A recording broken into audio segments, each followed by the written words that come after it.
بسم اللہ الرحمن الرحیم، السلام علیکم۔ امید ہے آپ لوگ خیریت سے ہوں گے۔ آج بات کریں گے جو پاکستان تحریک انصاف کا سوشل میڈیا ونگ ہے، انہوں نے جو کیمپین شروع کی ہے آرمی چیف کے خلاف بھی، مریم نواز کے خلاف بھی، اور یوں سمجھیے کہ پورا ایک محاذ انہوں نے کھول لیا ہے۔ ہر طرف سے وہ حملے کر رہے ہیں، یعنی دائیں بائیں، اوپر نیچے، ہر جگہ، یعنی ہر جگہ سے ان کے جو حملے ہیں وہ اس وقت ہو رہے ہیں۔ تو یہ کیوں ہو رہا ہے؟ یہ ڈیسپریشن ہے، ڈس اپوائنٹمنٹ ہے، اور اس کی وجوہات کیا ہیں، اس کے اوپر ہم بات کرتے ہیں آج کے اس میں۔ اور دوسرا، علی امین گنڈا پور صاحب اور عمران خان صاحب کا بالکل ایک الگ صفحہ اب شروع ہو گیا ہے، وہ کیا ہے اس کے اوپر بھی بات کرتے ہیں۔ تو سب سے پہلے پچھلے کچھ دنوں سے آپ نے دیکھا ہوگا کہ علی امین گنڈا پور صاحب اور عمران خان صاحب جو ہیں وہ الگ الگ موقف، ان کی کچھ ملاقاتیں، اس کے اندر کچھ اعتراضات، کچھ ان کی جو باتیں تھیں وہ سامنے منظر عام پر آئی تھیں، اور ان کی جو یہ بھی کہ عمران خان صاحب ناراض ہیں۔ پھر ثوابی جلسہ اور ثوابی جلسے کے بعد سے مختلف بیانات، جنید اکبر صاحب بھی بیان دے رہے ہیں، اور ان کا بھی جو ماخذ ہے ان کی گفتگو کا وہ یہی ہے کہ ان کے جلسے کو کامیاب نہیں ہونے دیا گیا۔ اب اس کے پیچھے کون ہے، یہ تو پاکستان تحریک انصاف اس کے اوپر جو ہے وہ بات کر سکتے ہیں، لیکن اندر اتنے زیادہ لڑائی جھگڑے ہو رہے ہیں۔ مثلا سلمان اکرم راجہ صاحب جو ہیں وہ الگ محاذ پہ ہیں، جنید اکبر صاحب جو ہے وہ الگ بات کر رہے ہیں، شیر افضل مروت صاحب جو ہیں ان کے خلاف الگ ایک پارٹی نے محاذ کھولا ہوا ہے، اور وہ ظاہر ہے کہ اب وہ بھی بات کر رہے ہیں۔ تو ایک چومکھی لڑائی ہے جو کہ پاکستان تحریک انصاف کے اندر جاری ہے، اور ایسے میں جو باہر بیٹھا ہوا بھگوڑا گروپ ہے پاکستان تحریک انصاف کا، اس کے جو فنڈ خور گروپ جسے کہنا چاہیے، وہ اس لڑائی سے پورا فائدہ اٹھا رہا ہے، اور اس سے ان کی اپنی جو جماعت ہے اس کے اندر شکست و ریخت جو ہے وہ بڑھتی چلی جا رہی ہے۔ آپ نے نوٹس کیا ہوگا کہ عارف الوی صاحب کا وہاں پہ امریکہ بھی جانا اور اس طرح سے گفتگو کرنا اور پھر مختلف موضوعات پہ بات کرنا، شاید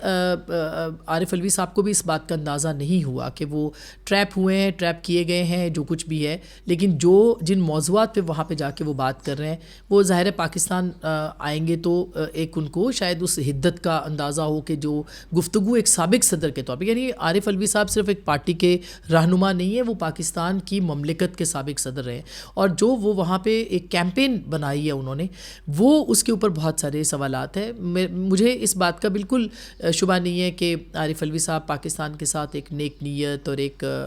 مخلص شخصیت ہے، لیکن جس طرح کا ماحول بنا دیا گیا ہے اس میں ایک لڑائی ہے جو کہ پاکستان تحریک انصاف نے شروع کر رکھی ہے۔ اور یہ کب زیادہ شروع ہوئی ہے؟ یعنی سوشل میڈیا کے اوپر آپ بہت ہی غلیظ قسم کی مہم اگر آپ دیکھیں کہ وہ اداروں کے خلاف، آرمی چیف کے خلاف، خاص کر کے مریم نواز کے خلاف، خواتین کو جس طرح سے ٹارگٹ کر رہے ہیں، ہیبیچول مسوجنسٹ، یہ سارے، وہ اس کی وجوہات کیا ہیں؟ اس کی بہت سی وجوہات ہیں، لیکن پہلا تو وہ جو خط کا جواب عاصم منیر صاحب نے دیا ہے، جو خط کا جواب ہم نے ان سے سوال کیا تھا، اور وہ جواب انہوں نے دیا کہ میں پڑھتا ہی نہیں، اور بالکل انہوں نے ایک دیکھا جائے تو آئین کے دائرے میں رہتے ہوئے جواب دیا کہ میں کیوں پڑھوں گا، اور میں پڑھوں گا بھی تو میں ان کو وزیر اعظم کو بھیج دوں گا۔ دوسرا یہ سوال پاکستان تحریک انصاف سے پوچھا جا رہا ہے کہ یہ خط لکھتا کون ہے؟ اصل میں یہ جو خط لکھتا کون ہے، یہ وہ سوال ہے جو کہ جس کا جواب تحریک انصاف کے پاس نہیں ہے۔ اچھا، اب عمران خان صاحب جو ہیں وہ جیل میں ہیں، ان کی ملاقات مخصوص لوگوں سے ہوتی ہے، رپورٹرز کے ساتھ بھی ہوتی ہے، مخصوص لوگ ان سے ملنے بھی جاتے ہیں، وہ جو گفتگو کرتے ہیں، وہ جو بیانیہ دیتے ہیں، اس بیانیے کو جب تحریر کیا جاتا ہے تو اس کے اندر جھول ہوتے ہیں، اس کے اندر جو ہے وہ کہتے وہی ہیں عمران خان صاحب، لیکن جو ان کی ظاہر ہے کہ جو جس طرح بندہ گفتگو کر رہا ہوتا ہے، میں جو آپ سے بات کمیونیکیٹ کر رہی ہوں اس میں بہت فرق ہے، اور جب میں لکھتی ہوں اس میں بہت فرق ہوتا ہے، یعنی انداز ہی بدل جاتا ہے، لیکن اس میں نظر آتا ہے کہ کون کس طرح سے اپنے آپ کو بیان کر رہا ہے۔ یہ تحریر کا کمال ہوتا ہے کہ وہ بتاتا ہے۔ مثلا غالب نے اس کو آدھی ملاقات خط کو جو ہے وہ قرار دیا ہے، یا تحریر جو ہوتی ہے وہ اصل میں آپ کے ساتھ آدھی ملاقات کروا رہی ہوتی ہے، وہ کسی صورت بھی ہوتی ہے۔ تو جو لوگ لکھنا جانتے ہیں ان کو یہ بات پتہ ہے، جو لوگ پڑھتے ہیں، جو اردو ادب سے جن کا تعلق ہے، آپ جب کہانی پڑھتے ہیں، آپ جب افسانہ پڑھتے ہیں، آپ جب ناول پڑھتے ہیں، جب آپ کالم پڑھتے ہیں، جب مختلف جو اصناف ہیں تحریر کی، اس میں ایک پوری گفتگو کا جو عکس ہے وہ نظر آتا ہے۔ تو عمران خان صاحب کس طرح گفتگو کرتے ہیں. ہماری شبیر ڈار کا ہم نے آپ کو بتایا کہ انہوں نے جو ملاقاتیں ان کی عمران خان صاحب سے ہوتی رہیں یا جو بطور صحافی وہ رپورٹ کرتے رہے, انہوں نے ٹویٹ کیے کہ عمران خان صاحب کی جو جب وہ بات کر رہے تھے تو ان کی وہ مایوس تھے. کبھی کبھی وہ لکھتے ہیں کہ نہیں وہ مطمئن تھے, لیکن یہ خطوط کے معاملات کے اوپر ان کا ٹویٹ ہم نے آپ کو اپنے ولاگ میں بھی بتایا تھا کہ کیا انہوں نے اس کے اوپر جو ہے وہ اپنی, اور وہ ہماری فرسٹ ہینڈ انفارمیشن ہے جو کہ ایک انڈیپینڈنٹ ذریعے کے طور پہ ہمارے سامنے. تو عمران خان صاحب کے جو خطوط لکھنے والے ہیں وہ کون ہیں, وہ کس طرح کے خطوط جو ہے وہ لکھتے ہیں, کیا بیانیہ دے رہے ہیں, وہ کون سے ایسے الفاظ کا چناؤ کرتے ہیں جس سے کہ پاکستان تحریک انصاف دن بدن محاذ آرائی کی طرف بڑھ رہی ہے. کیا عمران خان صاحب جو ہیں کہتے ہیں کہ اس طرح کیا جائے, اس طرح لکھا جائے, یہ مہم جو ہے یہ وہ چلواتے ہیں؟ ایک تو عمران خان صاحب کو یہ ضرور اس کے اوپر بیان دینا چاہیے, یہ سوال کا جواب دینا چاہیے, اور دوسرا تحریک انصاف سے یہ سوال پوچھنا بنتا بھی ہے اور جواب ان کا دینا بنتا بھی ہے کہ وہ جو لوگوں کے ذریعے اپنی بات کرتے ہیں کہتے ہیں تو پھر ان کو جب ضبط تحریر میں لاتا ہے تو وہ کون لاتا ہے اور وہ اپنی خواہشات کو کتنا اس کے اندر ڈالتا ہے. تو یہ جب بھی آپ سوال پوچھیں گے پاکستان تحریک انصاف سے تو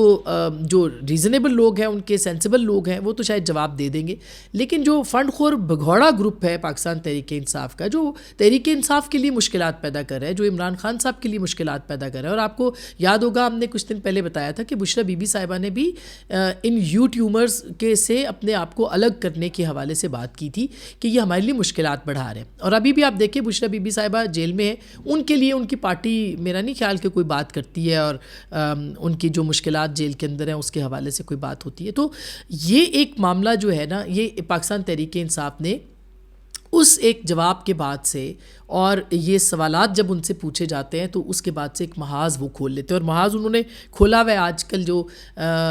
ایک دیکھیں یو کے کا جو آرمی چیف کا ٹرپ ہے, اور اس کے اوپر انہوں نے شاید کوئی مظاہرے کا بھی انہوں نے اب بندوبست کیا ہے, لیکن ان کو جس طرح سے وہاں پہ گارڈ آف آنر دیا, اس کا مذاق اور تضحیک جو ہے وہ اڑایا جا رہا ہے, اور اس طرح سے کیمپین جو ہے وہ کی جا رہی ہے. یہ ڈیسپریشن ہے, ڈیسپریٹڈ بھی ہیں, اور ایک مخصوص اس کے مطابق جو ہے وہ اپنے بیانیے کو بڑھا کے سازش بھی پاکستان تحریک انصاف کے خلاف جو ہے وہ کی جا رہی ہے. اچھا, اب اس کے اندر جو ہے لیکن عمران خان صاحب کو ضرور اس پہ اپنا بیانیہ دینا چاہیے کہ ان کا اپنا موقف کیا ہے. وہ یہ جو مسوجنسٹ ہیں ان کے خلاف کوئی بات کرتے ہیں نہیں, ان کی پارٹی کا بیانیہ کیا ہے, پارٹی سے بھی سوال ہونا چاہیے کہ ان کی پارٹی کیا کہتی ہے جو اتنی غلیظ کیمپینز چلائی جاتی ہیں. کسی بھی عورت, میں پھر آپ کو کہتی ہوں اپنے پلیٹ فارم سے بار بار کہوں گی, کوئی بھی عورت ہو, وہ یاسمین راشد ہوں, صنم جاوید ہوں, وہ عالیہ حمزہ ہوں, کوئی بھی خاتون ہو, ان کے خلاف کسی طرح کی بھی غلیظ جو کیمپین ہے وہ نہیں چلنی چاہیے, اور نہ ہی خواتین کو اس طرح کی زبان جو ہے وہ استعمال کرنی چاہیے. مریم نواز ہوں, کوئی بھی خاتون ہو, کسی بھی پارٹی کے, across the Bushra be be ہوں, کسی کے خلاف بھی جو اخلاق سے گری ہوئی گفتگو ہے وہ نہیں ہونی چاہیے. اچھا, پنجاب کے اندر جو ہے وہ پاکستان تحریک انصاف کو کل بھی ہم نے ذکر کیا تھا کہ تھوڑی مشکلات کا سامنا ہے. کل 2-3 دن سے بلکہ نواز شریف صاحب جو ہیں وہ ملاقاتیں کر رہے ہیں. مریم نے نارووال کا جلسہ کیا. اب یہ جلسہ ناکام تھا یا کامیاب تھا, میں نے کبھی اس کے اوپر کمنٹ کسی بھی جلسے پہ کبھی نہیں کیا کہ وہ کامیاب ہے یا ناکام ہے.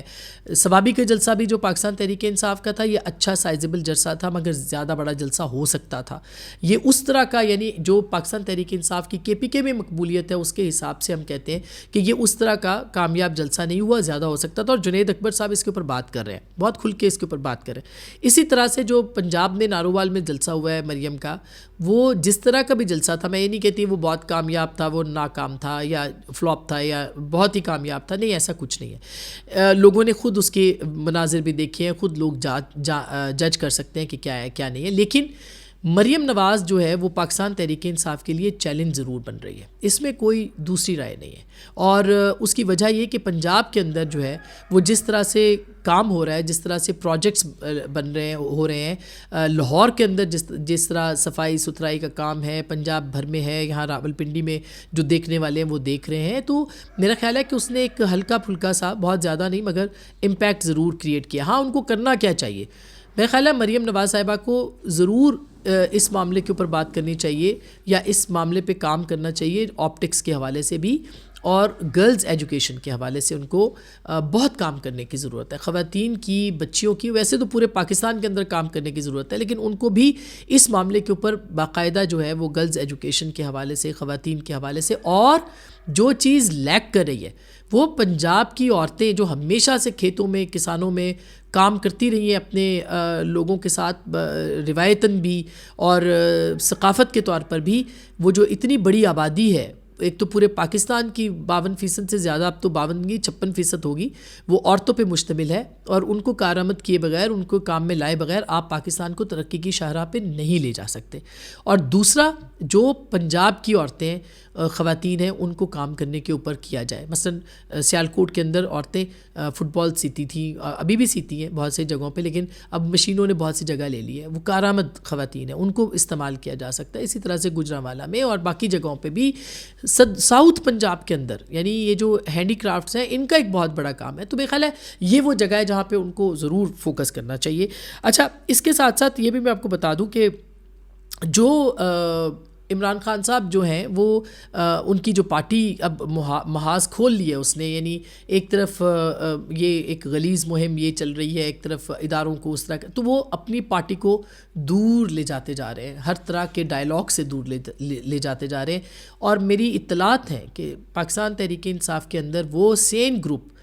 جو کہ الیکٹ ہمیشہ ہو کے آتا ہے اور ان کی سیٹیں پکی ہیں, جن کو ووٹ ملتے ہیں, وہ اب اس بات پہ سوچ رہا ہے کہ یہ محاصرہ ہمیں کہاں لے کے جائے گی, تو ہم نے اس کے اوپر کیا کرنا ہے. یہ ایک بہت بڑا چیلنج خود تحریک انصاف جو پاکستان میں موجود ہے اور جو کہ بھگت رہے ہیں سزا باہر بیٹھے ہوئے ان لوگوں کی وجہ سے, جو کہ جن کا تحریک انصاف کے ساتھ سوائے ڈالر کمانے کے اور کوئی تعلق نہیں ہے. تو یہ ایک بہت بڑا چیلنج تحریک انصاف کے اندر بھی ہے. پھر علی امین گنڈا پور صاحب کا, اور ان کا میں نے ذکر کیا کہ عمران خان صاحب کہتے ہیں کہ ترسیلات زر جو ہے وہ روکی جائے. تو ایک تو ترسیلات زر پچھلے مہینے بھی ریکارڈ آ گئیں, تو ترسیلات زر روکی جائے. وہ کہتے ہیں کہ اس کے اوپر باہر بیٹھے ہوئے جو پاکستانی ہیں وہ پاکستان میں اپنے لوگوں کو, اپنے رشتہ داروں, بہنوں بھائیوں کو پیسے نہ بھیجیں. دوسری طرف کل علی امین گنڈا پور صاحب نے خیبر بینک کا کوئی وہاں پہ فنکشن تھا, اس پہ کہا ہے کہ آپ بھیجیں پاکستان پیسے, ہمیں ضرورت ہے, خیبر پختونخوا کو بھیجیں, اس بینک کے ذریعے بھیجیں. یعنی وہ موٹیویٹ کر رہے ہیں لوگوں کو, تو ایک طرح سے ظاہر ہے, اور ان کو کرنا بھی چاہیے, وہ چیف ایگزیکٹو ہے صوبے کے. اس طرح کی کالز کے اوپر اگر آپ نے, اور ظاہر ہے خیبر پختونخوا میں عمران خان صاحب کی مقبولیت کہیں زیادہ ہے, تو اگر ان کی بات سن کے لوگ پیسے نہیں بھیجیں گے, تو خیبر پختونخوا کا,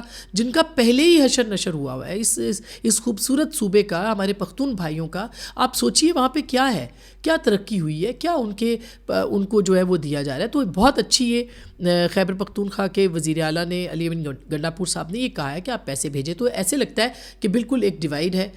ہر لیول کے اوپر اور ہر سطح کے اوپر. اور ظاہر ہے کہ جب آپ حکومتوں میں ہوتے ہیں, آپ کے پاس اختیار ہوتے ہیں, آپ کے پاس وسائل ہوتے ہیں, آپ کو اس طریقے سے, جیسے ریاست کا ہے اسی طرح حکومت کا ایک انفلوئنس ہے. تو علی امین گنڈا پور صاحب جو ہیں وہ بھرپور طریقے سے سمجھتے ہیں کہ ان کی پارٹی کتنی نقصان میں جا رہی ہے اس وقت خیبر پختونخوا کے اندر, اور کس طرح سے جو اپیل ہے, اور اپنے بانی کے خلاف ان کی یہ دیکھا جائے تو یہ تضاد ہے. یعنی بانی نے کہا ہے کہ ترسیلات زر نہ بھیجا جائے, اور انہوں نے کہا کہ بھیجا جائے, اور ظاہر ہے کہ وہ چیف ایگزیکٹو کے طور پہ سمجھتے ہیں کہ خیبر پختونخوا میں کیا اس وقت معاملات ہیں. تو یہ کچھ معاملات ہیں, اور انشاءاللہ آپ کے ساتھ ان سارے دیگر موضوعات پہ بھی گفتگو ہوتی رہے گی. ہم نے ایک پوڈ کاسٹ کا سلسلہ شروع کیا ہے, اور کل آپ وہ پوڈ کاسٹ پہلی جو ہے وہ دیکھ پائیں گے. میری اپنی پوڈ کاسٹ ہے, اور انشاءاللہ تعالی آپ کے ساتھ رابطہ بھی رہے گا اور گفتگو کا سلسلہ بھی. اپنا خیال رکھیے گا. اللہ نگہبان.